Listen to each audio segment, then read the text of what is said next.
छोटी सी वीडियो बनाऊंगा, ज़्यादा बड़ी वीडियो नहीं होगी, तो देख लेना इसे। वीडियो डालने के बाद टेलीग्राम पे कुछ भाई ने कमेंट किया कि भाई आज का वीडियो में कुछ ज़्यादा मिक्सअप हो गया है, दो दो ट्रेड हो गए, लेकिन हमें कुछ ऐसा आज की चार्ट में आप बताइए जो एक्सपीरियंस के ब्याह पर ना, लेकिन सही प्राइस एक्शन के बेस पर कोई ट्रेड बनाए, क्या फीबो के बेस पे कोई ट्रेड बना नहीं बना। तो मैंने, क्योंकि देखिए दो दो वीडियो मैंने आपको वीडियो में पहले ही बोला था कि जो वीडियो आप देखोगे उसमें मैंने दो ट्रेड मतलब उसमें दो ट्रेड जो किए हैं वो मैंने डाल दिया। तीसरा फिर मैंने आपको कल का चार्ट जो था वो भी मैंने समझा दिया, आज का दोनों ट्रेड का लॉजिक समझा दिया। तो थोड़ा सा मुझे, मैंने आपको पहले कहा था कि थोड़ा सा कॉम्प्लिकेटेड रहेगा समझना, ठीक है। तो अब उन्होंने बोला कि भाई थोड़ा सा ना आप पर्सनली इसमें एक बार डालो कि कैसे इसको आप मैनेज कर सकते हो, ठीक है।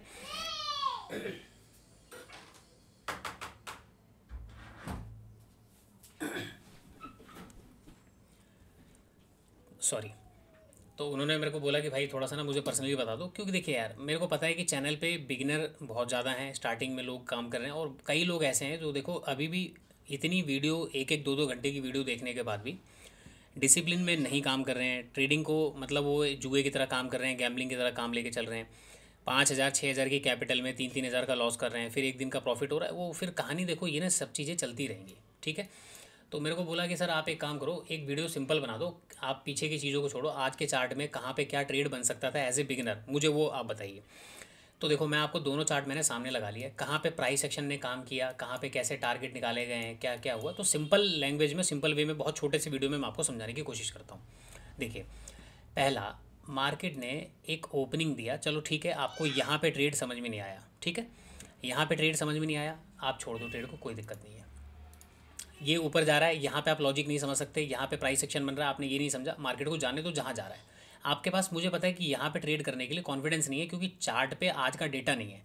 आज का डेटा बनने तो उसके बाद कैसे ट्रेड किया जाता है। देखो अगर आप पेशेंसली काम करोगे तो सबसे पहले तो आपको मैं वन बाय वन दोनों चार्ट के पीछे की चीज़ें समझाता हूँ। देखिए, मार्केट ऊपर से ओपन होते हुआ आ रहा है, मैं कहता हूँ कि चलो ये ट्रेड आपका मिस हो गया, आप सेलिंग साइड में नहीं पकड़ सकते, आपके पास इतना एक्सपीरियंस नहीं है, या कैंडल स्टिक को आप नहीं फॉलो कर पा रहे, तो आपने छोड़ दिया है ट्रेड। अब आपको यहाँ पे सिंपल चीज़ों को क्या देखना है। देखो, आप चार्ट को, मैंने आपको जो लेवल्स बताए हैं कैसे ड्रॉ किया जाना है, ये हमारा कल का प्रीवियस डे का लो है, ठीक है। प्रीवियस डे का लो हमारे पास आ गया। प्रीवियस डे के लो के अलावा मेरे पास एक क्लोजिंग प्राइस आ गया, ये। तो क्लोजिंग प्राइस का मैं कलर कर देता हूँ ब्लू, ताकि आपको थोड़ा सा दोनों में चीज़ें पता लग जाए। ये दोनों चार्ट हो गया। अब मैं ये चार्ट देख रहा हूँ, देखो ये चार्ट भूल जाओ अभी फ़िलहाल, इस चार्ट को भूल जाओ, अब यहाँ पे केवल इस वाले चार्ट को ध्यान रखो। ये कौन सा चार्ट है, बैंक निफ्टी का चार्ट है, और निफ्टी का चार्ट हमने लगाया, तो अभी मैं बैंक निफ्टी की चीज़ें आपको मैं बता रहा हूँ। अब यहाँ पे आप देखो, मार्केट ऊपर से गिर रहा है, गिर रहा है, गिर रहा है, आपको लग रहा है कि मार्केट हो सकता है भाई ट्रेड लेने में मार्केट यहाँ पे सपोर्ट ले लेगा, ऊपर चला जाएगा, तो एक काम करो, छोड़ दो, जाने दो। अब यहाँ पे एक चीज़ आपको ध्यान रखना है, मार्केट ने क्लोजिंग प्राइस का डायरेक्ट ब्रेकडाउन दिया, प्रीवियस डे लो का डायरेक्ट ब्रेकडाउन दिया, ठीक है। दो चीज़ें आपको समझ में आ गई। आपको यहाँ पे जो क्लोजिंग प्राइस का ब्रेकडाउन है, ना तो यहाँ पे ट्रेड करना है, ना तो यहाँ के ब्रेकडाउन पे ट्रेड करना है। अगर मार्केट रिट्रेसमेंट लेता या लो पे आने के बाद सपोर्ट लेता, सपोर्ट लेके ऊपर जाता, आप देखो कि एक वैलिड रिट्रेसमेंट कहाँ पे हो रहा है, वहाँ पे जाके आप सेल कर सकते थे, ठीक है। अब वैलिड रिट्रेसमेंट कैसे पता लगेगा कि भाई वैलिड रिट्रेसमेंट है या क्या है। तो सिंपल चीज़ों को आप यहाँ पे ध्यान से देखो कि मार्केट गिरा है तो कितना गिरा है। ये डे हाई से लेके डे लो तक को आपने मार्क किया। अब यहाँ पे ध्यान से देखो कि मार्केट ने कितना रिट्रेसमेंट किया। प्रीवियस डे का लो पे मार्केट सपोर्ट लेता है। मैं कहता हूँ चलो, ना तो आपने ये ट्रेड पकड़ा होगा, ना तो आपने बाइंग साइड का पकड़ा होगा, ठीक है। अब आपके पास इनफ डेटा आ गया, मार्केट ने जितना फॉल किया उसका 0.61% के आसपास मार्केट ने यहाँ पे एक नेगेटिव कैंडल शो किया, और यहाँ से आपको ट्रेड मिलना है।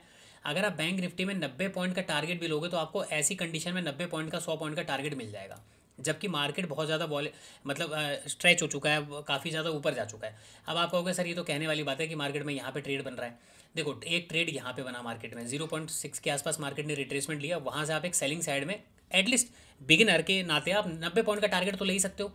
सेम आप निफ्टी के चार्ट में देखो, ठीक है। अब आप कहोगे सर नहीं इसमें तो कोई ट्रेड नहीं बना। अब मैं आपको बताऊँ, मैंने अभी तो केवल 2 वीडियो डाली है। ये वाला जो ट्रेड मैंने यहाँ पे, जो मैंने आपको बताया है 15 मिनट के टाइम फ्रेम पर, जो यहाँ पे हमने ट्रेड कैच किया है, ये मेरा तीसरा ट्रेड था। पहला ट्रेड ये था, दूसरा ये मैंने मोमेंटम छोड़ा, और उसके बाद जो यहाँ पे मार्केट गया ना टॉप पे, इस टॉप पे मैंने खुद एक सेल साइड का ट्रेड लिया था। 231 का लेवल जो है ना, 231 का लेवल यहाँ पे जो आ रहा है, 231 के लेवल तक का मैंने अपना टारगेट रखा था। 231 का है यहाँ पे, ये मेरा टारगेट था। तो 100 पॉइंट का मैंने टारगेट यहाँ पे लेके चला, तो वो 100 पॉइंट का टारगेट भी हुआ। वो तीसरा वीडियो तो मैंने डाला ही नहीं है, अगर वो तीसरा वीडियो डालता तो आपके लिए और कॉम्प्लिकेटेड हो जाता।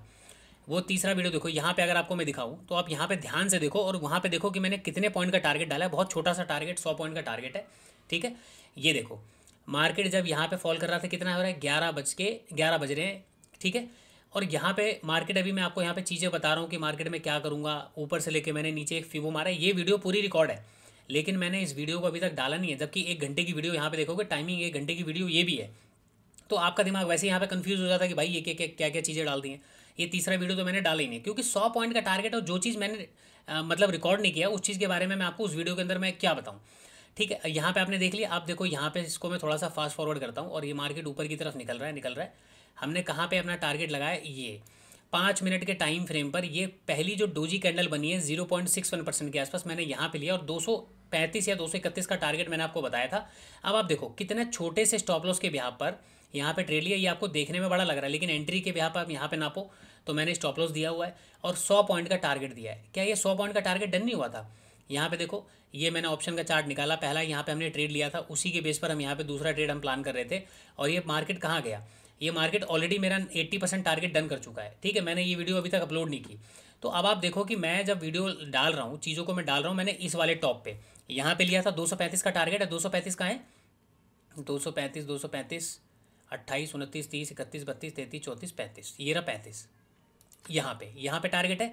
मैंने क्या बोला था, 100 पॉइंट का टारगेट था। मैं ऑलरेडी 100 पॉइंट का टारगेट लेने के बाद मैंने जब यहाँ पे 100 पॉइंट का टारगेट कैच कर लिया था, कैच करने के बाद दोबारा से मैंने यहाँ पे ना ये इस वाले कैंडल पे मैंने ये तीसरा ट्रेड लिया है। तो दूसरा वाला तो मैंने डाला ही नहीं। और सिंपल चीज़ें जो मैं आपको बता रहा हूँ कि भाई मार्केट यहाँ से गिर गया, ये ट्रेड आप नहीं कैच कर पाए, छोड़ दो। यहाँ से आपको नहीं पता कि मार्केट सपोर्ट लेगा, छोड़ दो। जब मार्केट ऊपर चला गया, अब आपके पास दोनों तरफ का डाटा आ चुका है। यहाँ पे सिंपली गया, मार्केट ने एक नेगेटिव कैंडल फॉर्म करता है और फॉर्म करने के बाद नीचे की तरफ ट्रेड लोगे। आप कहोगे यहाँ पे प्राइस एक्शन कहाँ है? तो सिंपल, अगर आप चार्ट को ध्यान से देखो, ठीक है, मैं चार्ट पे सारी चीज़ें हाइड कर देता हूँ, ध्यान से अगर आप देखोगे मार्केट क्या करना चाह रहा है। यहाँ पे मार्केट ऊपर से नीचे आया, ऊपर की तरफ गया, फिर से नीचे आ रहा है और ऊपर जा रहा है। तो अब कहाँ पे रिट्रेसमेंट कर रहा है मार्केट? 0.6 से नीचे आया, पहली बार में आप छोड़ दो, नहीं पकड़ पाओगे। मैं कह रहा हूँ चलो ये 0.6 वाला ट्रेड भी आपके अंदर कॉन्फिडेंस नहीं पकड़ पाए, मार्केट नीचे आ रहा है, अब प्राइस एक्शन बनने का वेट करो। मार्केट वापस ऊपर गया, कहाँ पे रिट्रेसमेंट ले रहा है? हमारा जो रेजिस्टेंस जोन है वहाँ पे 0.5 का जो ऊपर वाला लेवल है उसके पास तक मार्केट नहीं गया और यहीं पे नेगेटिविटी शो करना शुरू कर चुका है। सेम निफ्टी के चार्ट में देखोगे, मार्केट यहाँ पे एम पैटर्न बना के नीचे आया, फिर से रिट्रेसमेंट लेता है। अब ये रिट्रेसमेंट कहाँ तक था? निफ्टी के अंदर जाके फीवो लगा लो, आपको पता लग जाएगा कितना वैलिड रिट्रेसमेंट है ये, ठीक है, हेल्दी रिट्रेसमेंट है। यहाँ से मार्केट ने एक टॉप बनाया, वापस नीचे आने के बाद फिर से बायर यहाँ पे ट्राई करते हैं।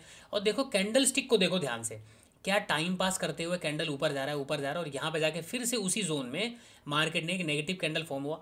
अब यहाँ पे भी अगर आप ट्रेड नहीं पकड़ पाओगे ना भाई इतने छोटे से स्टॉप लॉस लगा के, तो फिर मैं क्या ही बोलूँ मैं आपको। अब मार्केट देखो सिंपल गया। अब फीवो के बेस पर मैं आपको बता देता हूँ, ये कल का कैंडल का क्लोजिंग प्राइस है, आज के कैंडल का ओपनिंग प्राइस है। पहला टारगेट कहाँ तक आया? 1.618। चलो मैंने कहा कि आपने ये वाला टारगेट नहीं पकड़ पाया, छोड़ दो। बाइंग साइड का था, नहीं पकड़ पाए, छोड़ दो। यहाँ पे फिर से नहीं पकड़ पाए, छोड़ दो। अब प्राइस एक्शन बन चुका है, प्राइस एक्शन बनने के बाद यहाँ पे आया, तो अगला टारगेट आपका क्या होना चाहिए? ये पॉइंट ऑलरेडी टच हो चुका है, नीचे का पॉइंट बचा हुआ है। अगर मैं नीचे के पॉइंट की बात करूँ, यहाँ पे मैंने सिंपल सा इसको मार्क किया और मैं फीवो को डिलीट कर दूँ, तो क्या मार्केट ने यहाँ तक का टारगेट नहीं दिया? और यहाँ पे आने के बाद मार्केट ने रिएक्शन नहीं दिया है, यहाँ पे इस वाले लेवल का रिस्पेक्ट नहीं किया मार्केट ने। अब आप इसको फीवो का लेवल मान लो या पीछे का जो जोन यहाँ पे है इसको मान लो, आपको जो कंसीडर करना है कर लो, ठीक है। मैं तो अपना फीवो के लेवल मान के चल रहा हूँ कि मेरे फीवो के लेवल पर मार्केट ने रिस्पेक्ट दिया। यहाँ पे आने के बाद मार्केट ने बहुत कोशिश की ऊपर जाने की, उसके बाद फिर से मार्केट नीचे की तरफ ब्रेक डाउन हो गया। अगला सपोर्ट कहाँ मिलता है मार्केट को? पीछे वाले जोन पे। ये जोन आपको ड्रॉ करना पड़ेगा, बहुत सिंपल चार्ट होते हैं। मैं सारी चार्ट को अगर मैं बता दूं, देखो कल के वीडियो में मैंने आपको नहीं बताया, क्या मैं रिकॉर्ड करूंगा कि यहाँ पे मार्केट ने क्या किया है, यहाँ से मैंने सिंपल एक ट्रेड लिया, मैं क्या रिकॉर्ड करता आपको? वो वीडियो के अंदर मैंने आपको बता दी ना कि यहाँ पे कौन सा रेजिस्टेंस था फिबोनाची का, यहाँ पे जो हमने टारगेट निकाला वो किसके बेस पर टारगेट निकल के आया, ये टारगेट कहाँ पे आया। अब आप मुझे एक बात बताओ, अगर मैंने वो जो थर्ड वीडियो आपको दिखाई है कि यहाँ पे मैंने सेल किया, अगर मैं वहाँ पे सेल करके मैं आपको 250 पॉइंट का टारगेट देता, तो आधे से ज़्यादा आप में से 80% लोगों को तो ये विश्वास ही नहीं होता कि भाई एग्जैक्ट टारगेट ये कैसे निकल के आया है। समझ रहे हो? आप में से आधे ज़्यादा को विश्वास ही नहीं होता वीडियो देखने के बाद कि भाई ये टारगेट समझ में आ गया, तुमने ट्रेड कैच कर लिया, समझ में आ गया, तुमने यहाँ पे ट्रेड प्लान कर लिया, बट टारगेट यहाँ पे ये क्यों डिसाइड किया आपने? और अगर इस वाले पॉइंट पे सेलिंग किया है और इस वाले पॉइंट से मैं यहाँ तक मान के चलूँ तो 300 पॉइंट का टारगेट है, आधे से ज़्यादा को तो विश्वास ही नहीं होगा कि भाई मार्केट में 300 पॉइंट का टारगेट बोल के भी कैच किया जा सकता है। ठीक है। ये सब कुछ आपको कॉन्फिडेंस जो भी आपका है सेटअप पे, प्राइस एक्शन पे। अब ये सिंपली प्राइस एक्शन नहीं है तो भाई क्या है मेरी, मार्केट ऊपर से नीचे की तरफ आया, एक गुड रिट्रेसमेंट हुआ, फिर से नीचे आ रहा है, यहाँ पे वापस मार्केट ने 2 कैंडल का रिट्रेसमेंट दिया, ऊपर जाने को राजी नहीं है।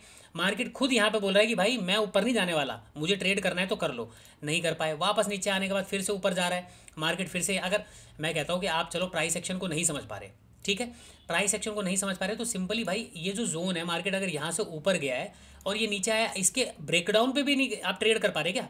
इसका नीचे से ऊपर गया, यहाँ पे ब्रेकडाउन पे भी ट्रेड नहीं कर पा रहे। अगर आप ब्रेकडाउन पे भी ट्रेड पकड़ोगे तो भाई 90 पॉइंट तो आपको मिल ही जाएंगे। मैं थोड़ी कह रहा हूँ कि आपको 200 पॉइंट का टारगेट डन करना है, ऑप्शन के अंदर आपको 100 रुपये लेने हैं।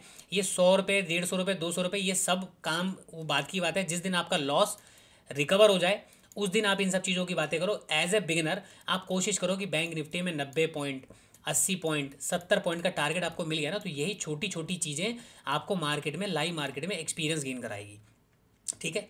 एक्सपीरियंस मिलेगा तो आप काम करोगे, नहीं मिलेगा वीडियो देखोगे, देख के चले जाओगे, अगले दिन फिर मार्केट में आके ट्रेड करोगे। आप में से ज़्यादातर लोगों के मेरे पास कमेंट आते हैं, हर बंदा केवल एक चीज़ के पीछे पड़ा हुआ है, भाई सेटअप सेटअप सेटअप, मुझे सेटअप बता दो, टारगेट निकालना सिखा दो। जो बंदा 5,000 रुपये से भी ट्रेड कर रहा है वो भी कह रहा है कि मुझे सेटअप बता दो। अरे भाई मेरे सेटअप से कुछ भी नहीं होने वाला। आपको कितने सेटअप चाहिए मार्केट में, किस बंदे का कोर्स चाहिए मुझे बताओ, मैं आपको अरेंज करवा के दूंगा। आपको लगता है उस कोर्स को देखने के बाद अगर आप प्रॉफिटेबल ट्रेडर बन जाओगे तो फिर बात ही खत्म है। दुनिया के अंदर जितने भी लोग स्कूल चल रहे हैं ना, वहाँ पे लोग पढ़ाई वढ़ाई छोड़ के, सब लोग छोड़ के यहाँ पे यही काम करेंगे कि मार्केट में कोर्स किसी का देख लो और प्रॉफिटेबल ट्रेडर बन जाओ, ठीक है। कोर्स के साथ साथ मेहनत आपको करनी पड़ेगी, जो आपको सिखा रहा है उसको मेहनत करनी पड़ेगी, उसको ट्रैक करना पड़ेगा, हर चीज़ गाइड करनी पड़ेगी, तब जाके देखो आपको लॉसेस देखने पड़ेंगे, आपको प्रॉफिट देखना पड़ेगा, आपको फ्रस्ट्रेशन देखना पड़ेगा, आपको सर में दर्द होगा, आपको शर्म आएगी, खुद पे गिल्टी फेस होगा। ये सब कुछ कंबाइंड करके निचोड़ दो, निचोड़ने के बाद आप एक ट्रेडर बन के निकलते हो। उस ट्रेडर के बीच में मतलब ये नहीं है कि मेरे को अगर पता है कि मार्केट नीचे की तरफ आएगा तो मैं क्या करूँगा भाई, यहाँ अच्छा मैंने सुबह 500 क्वांटिटी में ट्रेड लिया, फिर मैंने 900 क्वांटिटी में ट्रेड लिया, अब मैं काम करता हूँ, मेरा तो 2 ट्रेड चल गया, मैं 10,000 क्वांटिटी पकड़ लेता हूँ। एक ट्रेड अगर गलत हो गया ना तो पिछले 3 महीने का, 4 महीने का माइंडसेट आपका गड़बड़ होगा, और 1 महीने में जितना कमाया वो सब मार्केट लेके चला जाएगा। कोई बड़ी बात नहीं, आपका कैपिटल जीरो कर जाए, ठीक है। तो ये जो चीज़ें मैं आपको बता रहा हूँ ये प्राइस एक्शन का ही स्ट्रक्चर है, लेकिन उसके लिए आपको मार्केट में, मैंने आपको बताया ना, कॉन्फिडेंस गेन करना पड़ेगा। कॉन्फिडेंस जब तक नहीं मिलेगा तब तक आप फिबोनाची का देख लो, चाहे जो मर्जी देख लो, आपके आंखों के सामने सब कुछ बन रहा होगा, आप ट्रेड नहीं पकड़ पाओगे। अब एक भाई का मेरे पास मैसेज आया था कि भाई उन्होंने कोई कैंडल बना के भेजा कि कैंडल क्या है, मैंने बता दिया भाई इंडिसीजन कैंडल है। तो उन्होंने बोला कि मेरा व्यू है मार्केट ऊपर की तरफ जाएगा। ये लो भाई, मार्केट कहाँ गया ऊपर की तरफ, बताओ। आप मेरे से पूछ रहे हो कि आप जो भी ट्रेड कर रहे हो सारी चीज़ें करो, अगर मैं आपको बता ही दूंगा तो आप क्या सीख पाओगे भाई मेरे? एक बात बताओ ना, मैं सब कुछ आपको बता दूं कि मार्केट ऊपर जाना है नीचे जाना है, तो आप क्या सीखोगे? कुछ भी नहीं सीखोगे। आप क्या करोगे, अच्छा सर ने ऊपर बोला है, एक काम करो लगाओ 50,000 रुपये, प्रॉफिट बनाओ। आप वहाँ पे केवल कमाने के लिए आओगे, सीखने के लिए नहीं आ सकते। और जब तक आपके दिमाग में कमाने वाली ये चलते रहेगा ना फितूर, तब तक आप भूल जाओ कि आप इस बड़े बड़े मूव को कैच कर पाओगे, आप टारगेट निकाल पाओगे, आप स्टॉप लॉस लगा पाओगे, कुछ भी नहीं होने वाला है, ठीक है। तो फिलहाल वीडियो बहुत ज़्यादा बड़ा ना हो जाए, इसको शॉर्ट करते हैं। आपकी कमेंट थी इसीलिए मैंने ये वीडियो मैंने बना दिया कि भाई जिनको समझ में नहीं आया पिछला वीडियो, सिंपल आज के चार्ट का एनालिसिस मैंने कर दिया, और इससे ज़्यादा सिंपली बेसिस पे क्या हो सकता है मुझे बता देना आप, ठीक है। चलो इस वीडियो को देखो, और कुछ समझ में आए ना आए तो मुझे फिर से कमेंट करना, मुझे ज़रूरत पड़ेगी तो मैं फिर तीसरी वीडियो भी बना दूंगा इसके ऊपर।